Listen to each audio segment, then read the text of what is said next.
I want to inspire others who are doing this work, but based on a different set of priorities. Understand that this priority of sustainability, of efficiencies of resources and processes, of reduction of wastes of all sorts, including of carbon, is valued. And you should be incorporating those priorities into your projects. Welcome to Home Green Homes podcast.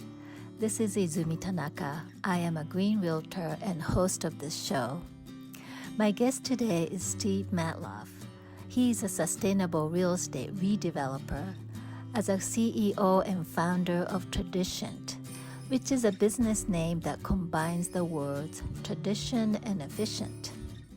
I was anxious to learn more about what it means to be a sustainable real estate redeveloper and what Tradition is all about. The conversation was so illuminating and inspiring that we lost track of time, so I decided to split it into two-part episode. In this part, Steve talked about the genesis of Tradition and what Tradition aims to do. So Steve, thank you so much for being here today with me. And I would like you to first of all define what you mean by sustainable real estate redeveloper. I am happy to. Izumi, first, let me just thank you for having me. And honestly, thank you for your leadership within this world. I mean, the fact that, you said that a mutual friend connected us, but in reality, sort of 3 or 4 mutual friends suggested that I get in touch with you, independently of each other.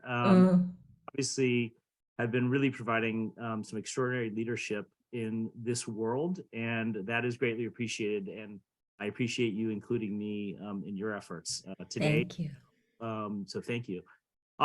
So the critical word sort of within that definition of who I am and what I do is redeveloper, as you said. And I think I've chosen that word very, very deliberately and very carefully.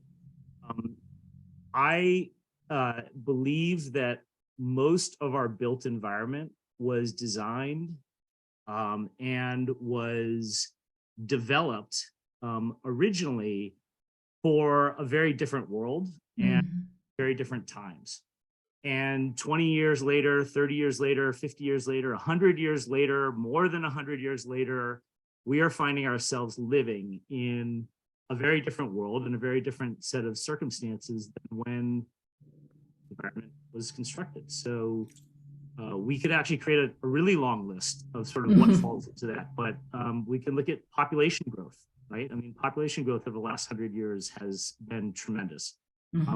The introduction of numerous convenience products like single-use bottles that are created with the assumption that they will be discarded, that they will be recycled, which itself is a resource-intensive process. The assumption that they will be discarded. And in many societies, and especially Western societies, enormous changes in the definition of what quality of life actually means.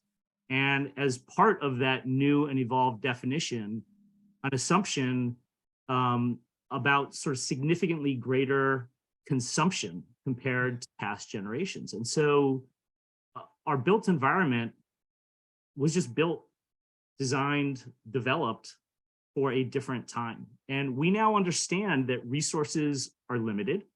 And you can sort of go back within the sustainability movement, and there have been a number of people who have sort of talked about what those moments were. Some people say it was, the first image from space of Earth, and recognizing that actually it's not limitless, like it is, that's floating out there. And the reality is that we're using many of those resources, and especially the ones that are not renewable, too quickly. So our built environment, including about 140 million homes in the United States, but certainly a tremendous number of other buildings as well and properties, collectively is a huge user of many of these resources, in part because many of them operate 24/7, right? They endlessly refrigerate, they endlessly heat and cool. whether we are there or not. And then when we are there, obviously there is water usage with, modern washing techniques of clothing, with, modern plumbing. Actually, I should say modern plumbing has actually gotten better with regard to water utilization. Like 20 years ago, 50 years ago, 100 years ago, the amount of water that's used for things like plumbing and sewage. And so our existing built environment simply was never designed and developed for our new framework priorities.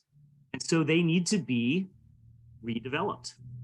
And they need to be redeveloped, prioritizing efficiencies in resource utilization, reductions of waste generation, including carbon. And so that's the basis of the word redevelopment. But I also think it's really critical that we think about all of those efficiencies and waste reductions and all the elements that sort of fit into the moniker sustainability, not only in terms of the final product. Our homes and our buildings and our properties end up being efficient operating entities, but we have to think about the process for getting our built environment to that. Yeah. Because the reality is that the field of construction itself is a major and waster of precious resources. And that process of redevelopment needs to be efficient in its own ways. And then there's sort of the other very critical element of just humanity, which is that not everyone educated and trained in this world. If you are a production worker or a lawyer or a doctor, like, this is not your world. And to think that that the answer to this redevelopment is to give people incentives to change all the light bulbs in their house, it doesn't get us there.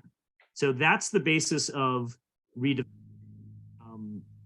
And I appreciate you asking about that, because it is definitely a term that was used with great consideration and deliberation. Well, I really appreciate that whole thought process that you went through to define that. It's very poignant. And I forgot to mention that you are a co-founder and CEO of this new company, or relatively new, I'm assuming, Tradicient. So if you can tell me about what Tradicient does and in relationship to this word redeveloping.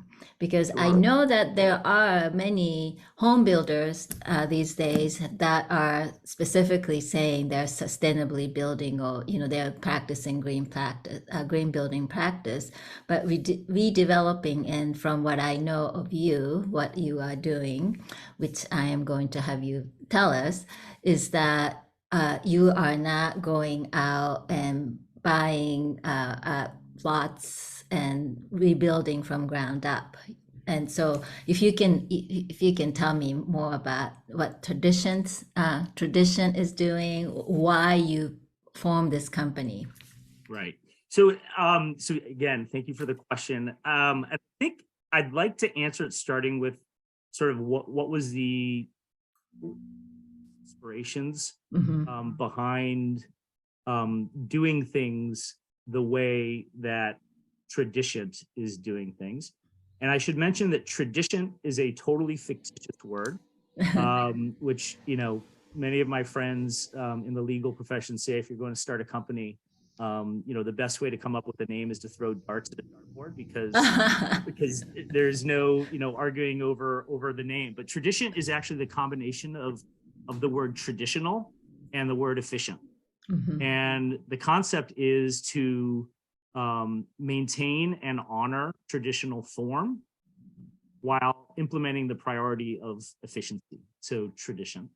Again, in terms of my own personal inspiration, I've always loved architecture and design.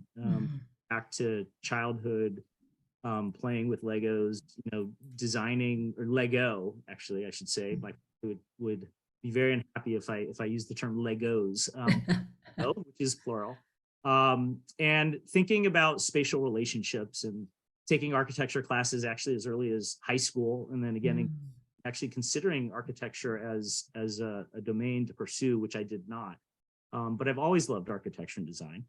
And then in college, I became very, very aware of our impact, well, of the environment itself and our collective impact on it. And I guess, back in those days, maybe we would say that I became a tree hugger, using very crude terminology. But in reality, I just became very, very thoughtful about my own personal footprint and the footprint, my family and friends and sort of all of us. So I naturally evolved sort of those two different sets of interests and passions into interest in sustainability in the built environment. And that sort of was where things started. Again, I also had some time spent in the world of finance on Wall Street, and working at a couple of companies in what are called the capital markets. So sort of looking at how markets evolve and incentives, within those markets for various players. And those things sort of all coalesced into my belief that we need to essentially create a market for a type of a product that doesn't currently exist, which is a home that in essence is an existing home, but functions with a very different set of priorities. And you and I have talked about this. I think your basic question was, why did you start this company? I said, well, when I looked into this topic years ago, and I'll get into a little bit more about why I looked into it, there simply was nothing out there. There were no sort of existing buildings with traditional architecture that functioned in a very different way. So why I got into this, or I should say, what I sort of the opportunity that I grasped was that I was naturally interested in this the built environment and sustainability.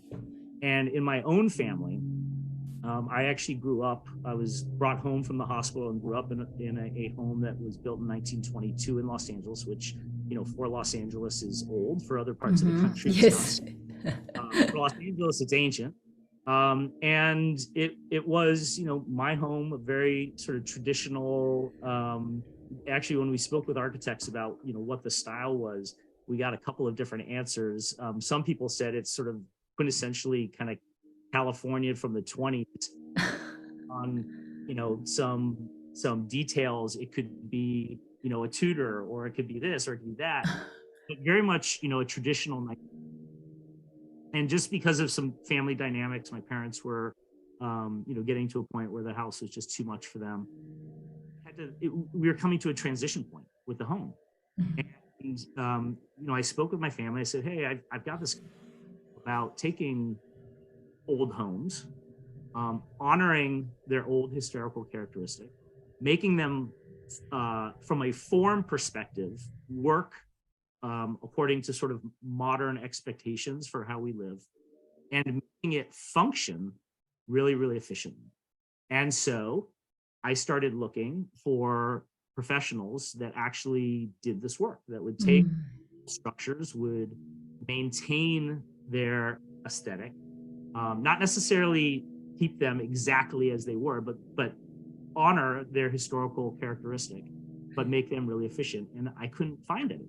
I could find some people who were doing new construction work, which is great, is totally great for a lot of reasons. And there will be a tremendous amount of construction going forward. And I hope that all of the techniques that they use in new building will harness what all of these are doing, but they don't address the 140 million existing homes.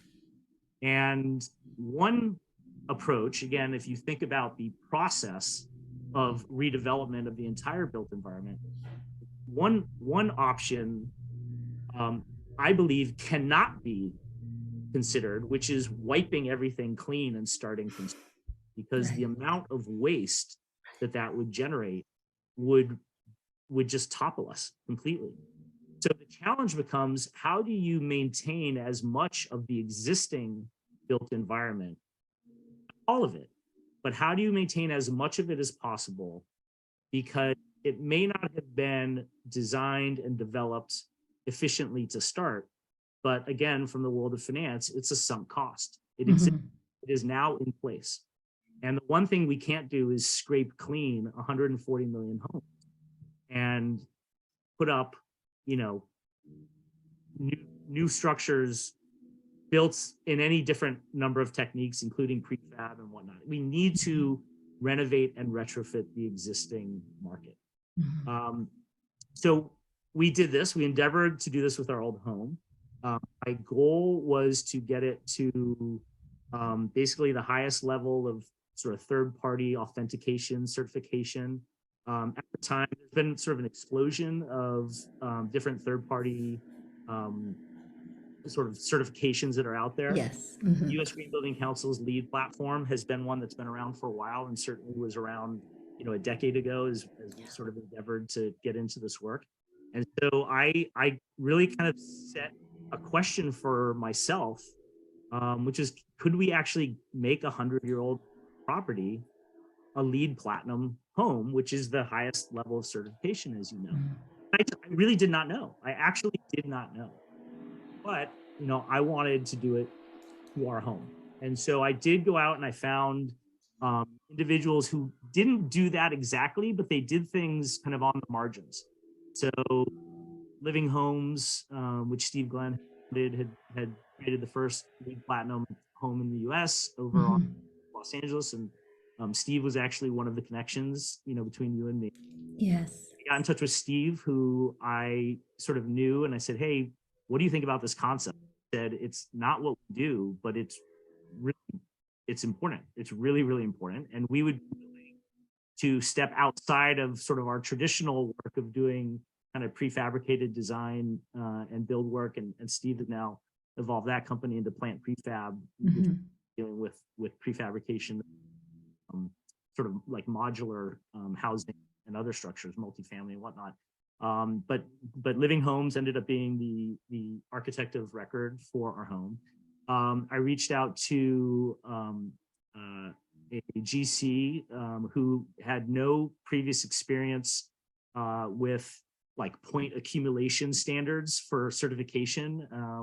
But his name is John Mazur from Essential Construction. He was really, really thoughtful about resources, about resource allocation. He was always thoughtful about that. So for instance, whenever they had forms that they had to create for like cement pours, he would, I mean, it would kill him to use virgin materials for that sort of like form. Right. He would always take, you know, pieces of wood that he had pulled out of projects to actually create forms. So you had basically a reclamation of product that otherwise would have just gone to landfill that he was using again. And you know, this home, we ended up having significant, you know, damage, like termite damage and water damage. And we had to sister, you know, a lot of our joists, and we did almost all of it with reclaimed materials. We found that one of the rooms in our home was an enclosed patio that had been done in the 80s and had not been done well. My parents did it, so it's our family responsibility. Structurally, it really was not sound, and so we actually demoed the whole room and then we built it. But we didn't demo it in the traditional sense. We deconstructed it. So we constructed it, and we used actually all of the building elements to reconstruct it. Sort of structural integrity that it didn't have. So John and his crew at Essential Construction was really great.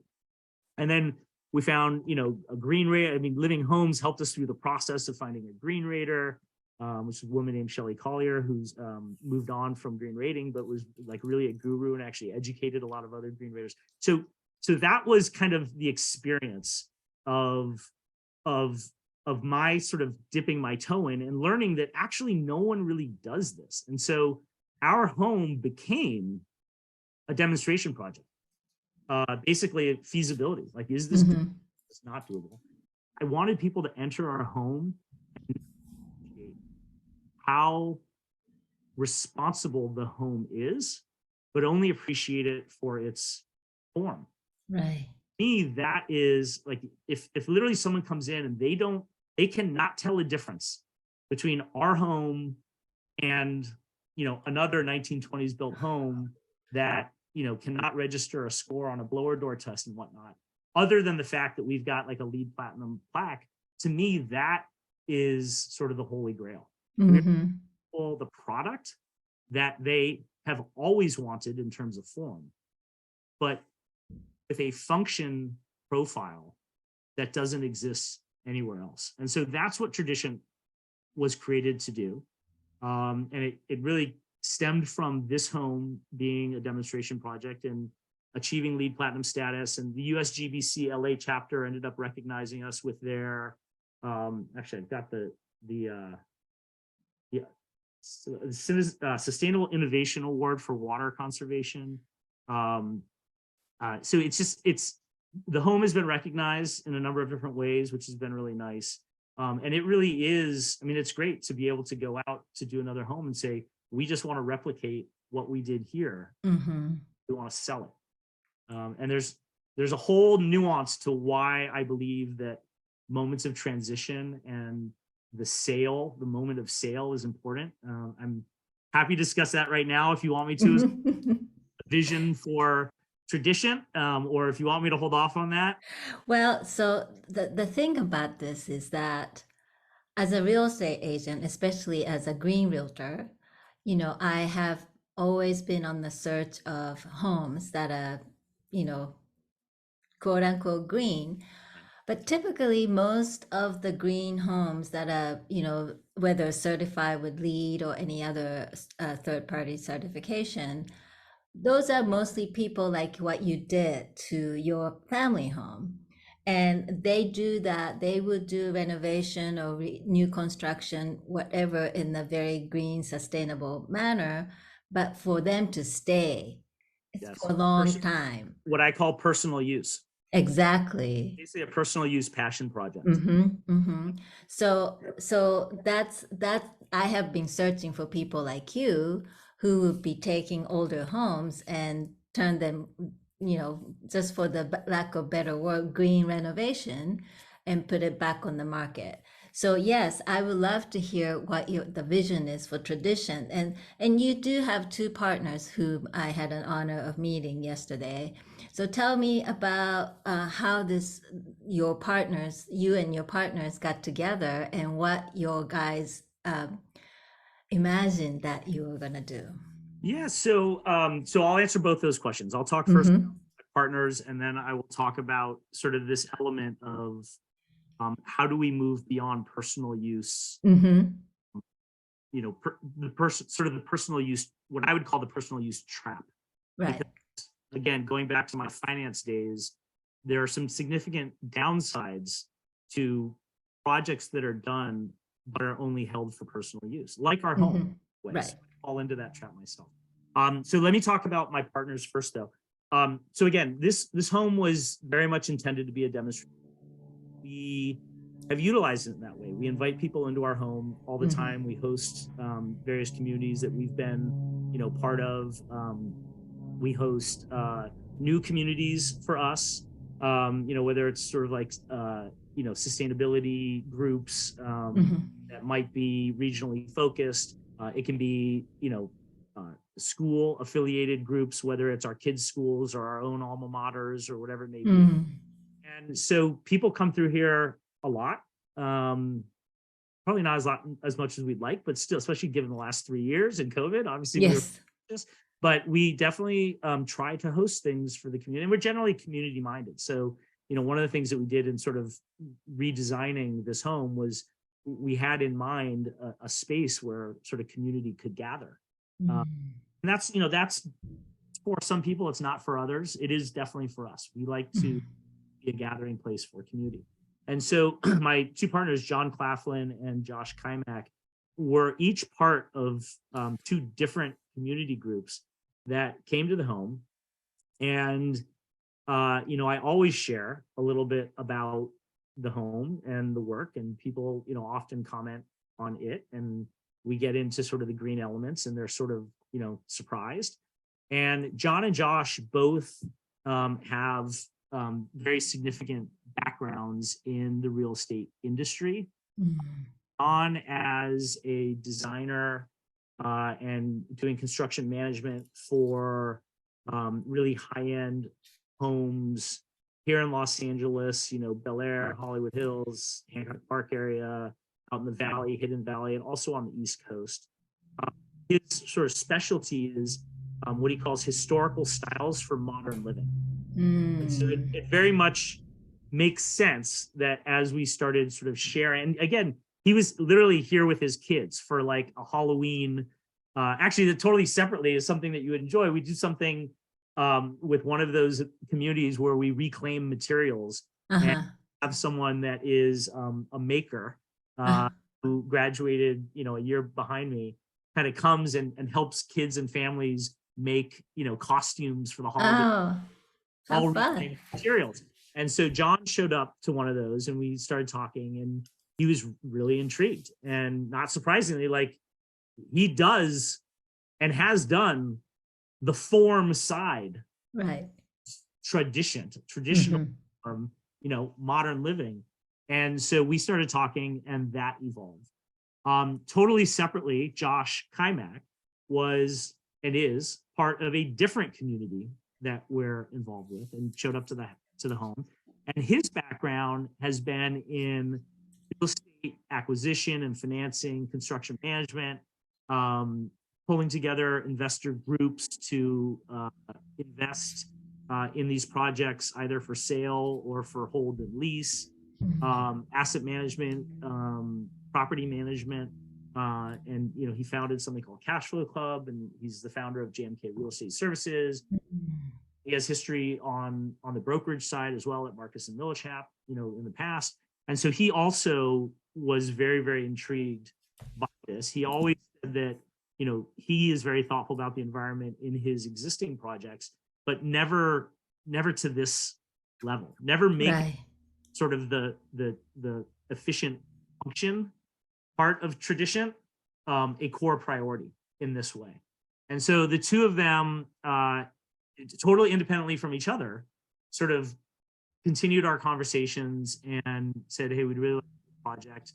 And I said, you know what, like, John, you have this focus on design and, again, sort of historical style and modern living. Josh, you have this, other focus within this area. And I think the three of us together could work really well to approach this. And so that came to be.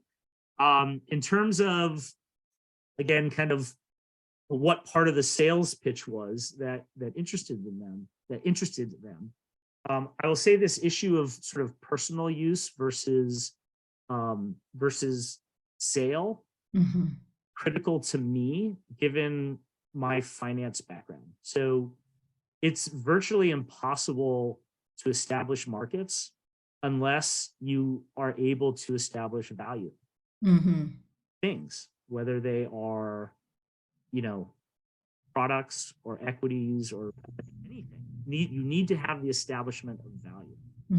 And where personal use upgrades comes up very short is in the world of valuation.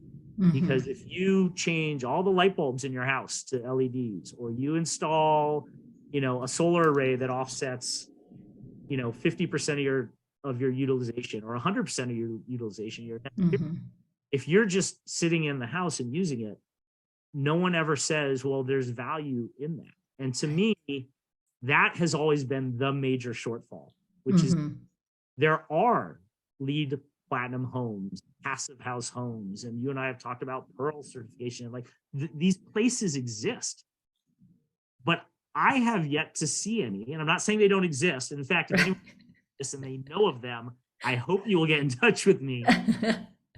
But I'm not aware of many that exist that are available for purchase. The moment at which value is established. I had a number of friends who know what we've done, have visited our home, who think it's lovely, who said to me, will you help us do this to our home? And I get the question. It makes sense. The question makes total sense. And if I Yes. were sort of a green contractor as opposed Mm-hmm. to a sustainable redeveloper, Right. the answer would be yes, because I would be looking for clients. Right. What I say to them is, I absolutely would be willing to help you do this. Will you sell the home when we're done? And they say, well, what do you like? No, it's our home. Then I say, then I don't have interest. And they're like, well, what do you mean? I said, well, what I want to do is I want to help advance the market for homes and buildings and properties that have these attributes as core priorities of what they are. And if we do your home and you live there, no, we will not do anything to further the understanding of value creation of those exercises. Mm-hmm. And to me, that's the critical thing, is there's got to be a transactional element at the end to say, wow, this home has an appropriately sealed, which means a lot of often not very sexy things like and insulation buried inside of walls that you literally can't tell the difference Mm-hmm. between like a blow door test that doesn't register a score and a good blower door test. But it makes a huge difference. I mean, as an example, our neighborhood, I don't know exactly what electricity rates are, monthly, but probably like $600 to $1,600. Like there's some our bill is $22 a month, and that's a combination of two things. Yeah. One is sort of extreme efficiency of the home, Right. but also we have renewable generation, we have solar generation. And so we have a $20 account maintenance fee, and then a 10% tax is $22. We are actually a major net generator of power. So we have a house that generates almost twice the power that we use on a monthly basis. And so we actually run a big credit with utility, which is a whole different story. That idea for a buyer to come in and say, I'm going to have a certain sort of operating expense profile on this property, right? And that's in perpetuity, right? Because we're agnostic. We are not affected by changes in energy rates, because energy, like my bill is going to be $22. Yeah. Well, unless they change the tax, or unless they change. I shouldn't say it's going to be, because there has been like legislation passed to tax in more significant ways. But energy fluctuations will not affect us. Right.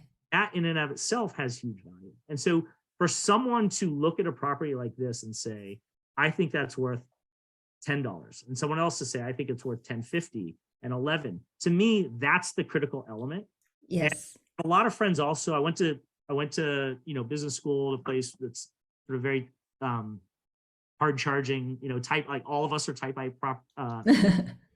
and a lot of people have said to me, well, how are you going to protect, your piece of the pie? And I say to them all the time, I don't want to protect anything. I want to inspire others who are doing this work, but based on a different set of priorities. Understand that this priority of sustainability, of efficiencies of resources and processes, of reduction of wastes of all sorts, including of carbon, is valued. And you should be incorporating those priorities into your projects, right? So I'm not looking to like defend any pieces of a pie at this point. I want to grow the pie, and I want the pie to include 140 million homes. Yes. And that's when people say to me, like, what do you want for Tradition? My answer is, I want to do 140 million homes in the United States. We're not going to do that. Like 140, like it would take many, many lifetimes. But right. what I really want to do is I want to inspire others to join this effort to prioritize the environment in our built environment, and to understand that the market actually values it. But but that is something that needs to be tested. That's what we're Exactly. doing right now. But by the way, I'm just getting chills listening to you. You articulating the thoughts that I've been kind of germinating for the last 4 or 5 years. It's exactly what I had in mind, yet I couldn't articulate the way you have. So thank you so much, Steve. Yeah. And Listen, I consider the positions that you and I and many others. I mean, this is like, Mhm. I say this to our kids all the time. You guys are special, but you're not unique. Like all of your peers are special. And it's not just you and it's not just me. And obviously podcast has been going on for, several years with people who've been pushing. So there are a lot of people that are pushing these concepts. Yeah. And I feel lucky. I feel privileged to be, among the group of us. Yes. Because this is sort of, I'm not going to say the issue of our time. It really is like among a couple. Yeah, I think it's pretty If you go to darn like high close to school the campuses, yeah. And ask the student body president, Yeah. or whatever the infrastructure is, like what are on students' minds, this issue, Yeah. although with a different application, sustainability in the built environment is like number one. Yeah. Or Yes. two, like usually number one. Like, Yes. and that's not an accident, right? Like understand that they are, 13, 14, 15, 18 years into, an 80 or 90 or 100 or 120 year life. They are stuck with this thing, with Mother Nature, with Mother Earth. Like exactly. So anyway. Yeah. Well, thank you so much. So, can you tell us how people can find you, how people can reach you? Well, listen, I will say, if anyone wants to reach out for any reason, maybe they have experience that conflicts with these ideas. I mean, poking holes in the vision is critical, and I welcome it. If people have experiences and ideas that are consistent, I would love to hear from you. If people are interested in Tradicient as an entity, I would love to hear from you. If people are interested in the Los Feliz project, I'm happy to hear from you. And what you can do is email me. It's the easiest. My first name, Steve, Steve, at Tradicient.com. And again, Tradicient is the combination of traditional and efficient. So take the trad, TRAD, from traditional, and the ICIENT from efficient. I will make sure to put it in the show note. Yeah, Steve at Tradicient.com. And please, please, please get in touch. And I'm happy to connect and to discuss anything. Quite honestly, I'm happy to show you the project, now or as we evolve. In touch. And again, Izumi, I appreciate your leadership in bringing this community together and identifying, interesting and noteworthy efforts within it. And I appreciate you putting us into that category and having us, on today. Thank you. Yes, thank you. This was Izumi Tanaka with Home Green Homes Podcast. Until my next episode. In part 2 of this episode, Stephen talks about the sustainable renovation project Tradicient is currently working on. Stay tuned.